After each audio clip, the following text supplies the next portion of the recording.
అల్టిమేట్గా ఒకటి గుర్తుపెట్టుకోవాల్సింది ఏమిటంటే, ఇది వెలుగులోకి వచ్చిందంటే కూడా ఇవన్నీ కూడా వెలుగులోకి వచ్చాయంటే కూడా దేవుడే నడిపించాడు. వెంకటేశ్వర స్వామితో ఆడుకుంటా ఉన్నారు, వెంకటేశ్వర స్వామి నడిపిస్తాడు. ఇటువంటి అన్యాయాలు చేస్తూ ఉన్న వ్యక్తులకు ముటిక్కాయలు వేసేది కూడా ఆయనే వేస్తాడు.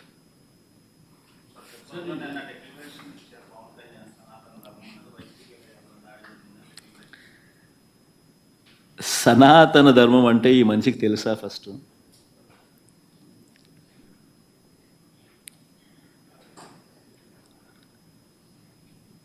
సాక్షాత్తు నువ్వు ఆ కూటమిలో ఉన్నావు. సాక్షాత్తు చంద్రబాబు నాయుడు నీ కళ్ళ ఎదుటే ఈ తప్పు చేసినాడు. తప్పు అని నీకే కాదు, సామాన్యునికి 6 ఏళ్ల పిల్లోనికి కూడా కనిపిస్తూ ఉంది, నీతో సహా.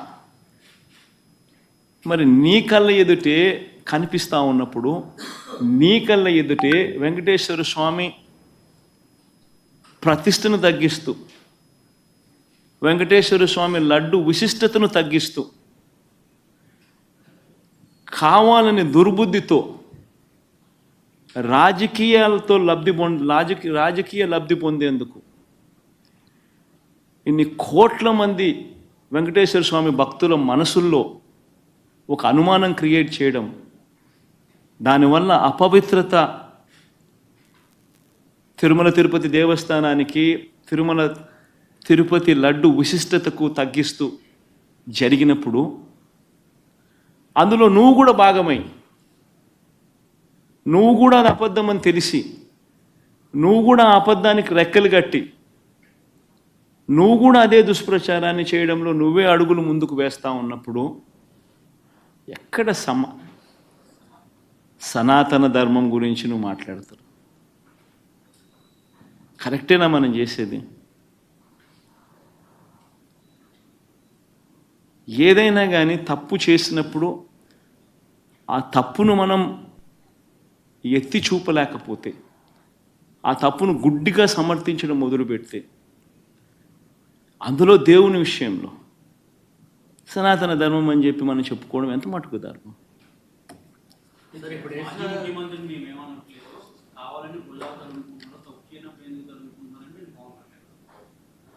తప్పు చేయలేదు కాబట్టే గట్టిగా ఇవన్నీ ఆధారాలతో సహా చూపిస్తూ ఉన్నారు. నేను చెప్పినట్టు కాదు, చంద్రబాబు నాయుడు మాట్లాడిన మాటలు స్వయంగా వాళ్ళ టీటీడీ ఈవో మాట్లాడిన మాటలే ప్లే చేస్తున్నాను. తిరుమల తిరుపతి దేవస్థానంలో దశాబ్దాలుగా ఉన్న ప్రాక్టీస్ ఏదైతే ఉందో ఆ ప్రాక్టీస్ను చూపించాము.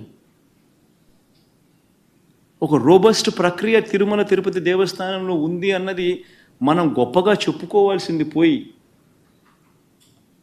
మన లడ్డు విశిష్టతను మనం గొప్పగా చెప్పుకోవాల్సింది పోయి, మనంతటి మనమే మన గుడిని, మన స్వామివారిని, మన లడ్డు విశిష్టతను మనమే తగ్గించుకుంటూ మనమే మాట్లాడడం, ఒకవైపు నా మాటలన్నీ మాట్లాడుతూ మనమే సనాతన ధర్మం అనడం ఏ రకంగా ధర్మం అది? చంద్రబాబు ఏట తర్వాత ఇంత వివాదం చెద్దగింది కాబట్టి ఇప్పుడు సుప్రీంకోర్టు వేసిన సిట్ చంద్రబాబును కూడా ప్రశ్నించాల్సిన అవసరం నాకు. సుప్రీంకోర్టు ఇంత ఆక్షేపణ చేసిన నేపథ్యంలో చంద్రబాబు నాయుడు అనే వ్యక్తి తాను వేసిన సిట్టును కూడా రద్దు చేసిన నేపథ్యంలో చంద్రబాబు నాయుడు అనే వ్యక్తి నిజంగా తప్పు చేశాడు అనేది రుజువవుతూ ఉంది, కనిపిస్తూ ఉంది. సుప్రీంకోర్టు ఇచ్చిన తీర్పులోనే కనిపిస్తూ ఉంది, వాళ్ళు ఇచ్చిన కమెంట్స్లోనే కనిపిస్తూ ఉంది, వాళ్ళు రద్దు చేసిన సిట్లోనే కనిపిస్తూ ఉంది. మరి ఇంతగా కనిపిస్తూ ఉన్నప్పుడు చంద్రబాబు నాయుడు అనే వ్యక్తి చేయాల్సిన పని ఏముంది? చేయాల్సిన పని ఏమిటి? ఒక అబద్ధాన్ని మళ్ళీ ఇంకా పెద్ద అబద్ధాలతో దాన్ని అబద్ధాన్ని రుజువు చేయడం కోసం ఇంకా ఎక్కువ అబద్ధాలు చెబుతూ కలియుగ దైవం అంటారు వెంకటేశ్వర స్వామిని. వెంకటేశ్వర స్వామి విషయంగా ఎవరైనా ఆడుకుంటే మాత్రం మామూలుగా ఉండదు. వారికి జరగబోయే వారి పాపం అనేది పండి వారికి జరగబోయే నష్టం తెలిసి తెలిసి వెంకటేశ్వర స్వామితో ఆడుకుంటా ఉన్నారు.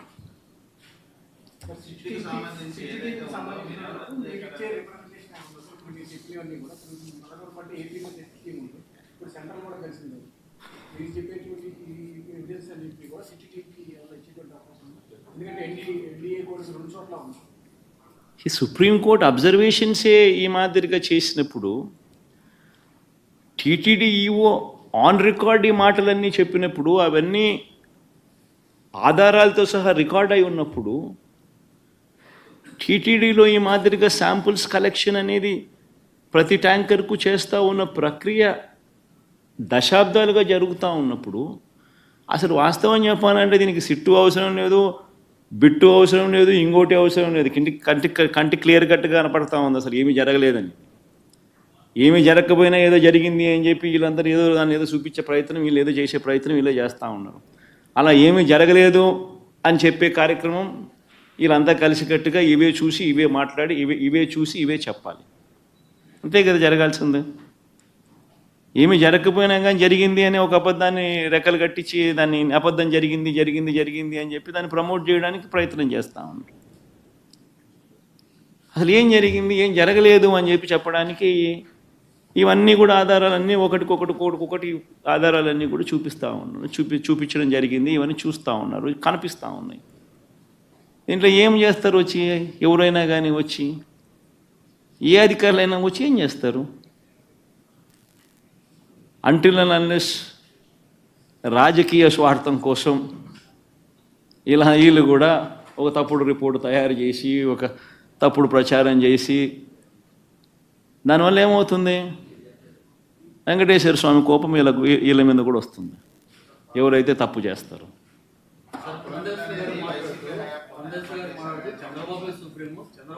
నేను ఇంగ్లీష్లో మాట్లాడాను, ఒక్క నిమిషం ఇంగ్లీష్లో మాట్లాడతాను, 2 నిమిషాలు మళ్ళీ కమ్యూనికేట్ అయిపోతే నేషనల్ మీడియాకి కూడా ఒకసారి కూడా రైట్ కైండ్ ఆఫ్ మెసేజ్ కూడా ఒకసారి పంపించినట్టు అవుతుంది.